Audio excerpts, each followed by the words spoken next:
objection. The motion to reconsider is laid on the table. Check. And with that gavel, the House passed legislation that could ban TikTok in the United States.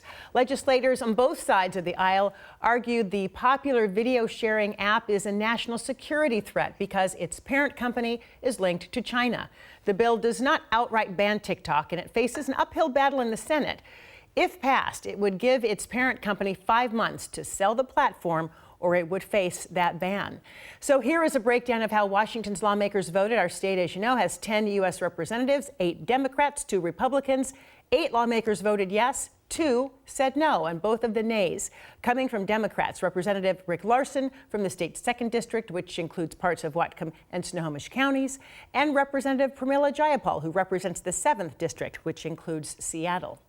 Representative Jayapal releasing a statement to King 5, writing in part, quote, "At the end of the day, the process of crafting this legislation was overly rushed and lacks important protections for consumers' data." She goes on to say that this would harm users who rely on TikTok for their livelihoods, many of whom are people of color. Democratic U.S. Representative Kim Schrier of Washington's 8th District was among those who voted in favor of the legislation, and she joins us live from Washington, D.C. tonight. Congresswoman, thanks so much for being here tonight. Well, thank you. It's wonderful to see you, and thanks for your interest in this issue. It has such broad interest. This legislation could potentially impact an estimated 170 million U.S. users if it's enacted. So first, on your vote, why do you support a ban or the sale of TikTok? Well, let's be first really clear about what this bill does. This is a matter of national security. And when you have a Chinese-owned company, that means that the Chinese government has its fingers in it. And so for me, the fact that half of our country is on this, 170 million Americans, as you said, spending several hours a day on it, young people get the majority of their news from TikTok. The notion that this incredibly popular social media platform could be owned and manipulated by the Chinese government was incredibly concerning. And to the critics who argue that it would violate First Amendment rights, that it would be devastating for small businesses, what do you say to them? Well, what I would anticipate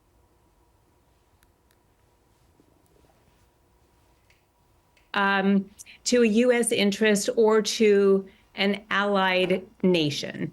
And the idea then is that service continues uninterrupted, and I just cannot imagine not selling a company worth tens of billions of dollars. So I think many people are jumping to conclusions here. I just believe, put yourself in a thought bubble about what if Russia owned TikTok? How would you feel about it then? I just think this is something where we need to protect our own data, and we need to protect against foreign influence and foreign propaganda. Do you think it will get to the president's desk? It does face an uphill battle in the Senate. And the former president, Trump, has announced he's against this ban. Well, that's interesting. I mean, President Trump was for it before he was against it. And I think one message that I would take from that is that we know how much power and sway Donald Trump has over the Republican Party. In fact, he was able to completely squash a bipartisan national security, border security bill just by making some phone calls. Well, in this case, you still got an overwhelmingly positive bipartisan vote. And I think that just reflects what a concern this is for both Democrats and Republicans who have had briefings on the matter. Let's talk about the spending plan, still up in the air. Are you willing to support legislation that significantly enhances border security, such as what Republicans are seeking? Well, the bipartisan agreement that the president agreed to and the Senate agreed to before Donald Trump intervened, I would have voted for. I think it's really important to protect our communities from fentanyl, and the flow of fentanyl across our borders is something that we're dealing with our ports, and we need more support there. And finally, what kind of compromise is going to be required from both sides to come up with a bill that will provide funding for Ukraine and Israel?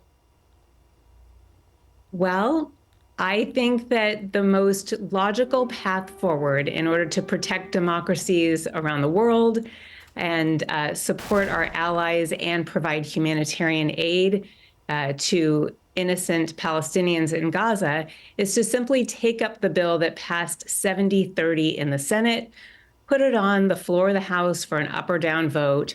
I can practically guarantee that that would pass on something called suspension, where it doesn't even have to go through regular order. So Speaker Johnson simply has to get the courage to put the bill on the floor. Congresswoman Kim Schrier, so appreciate you taking the time tonight. Thanks so much. Pleasure to talk with you. Thank you.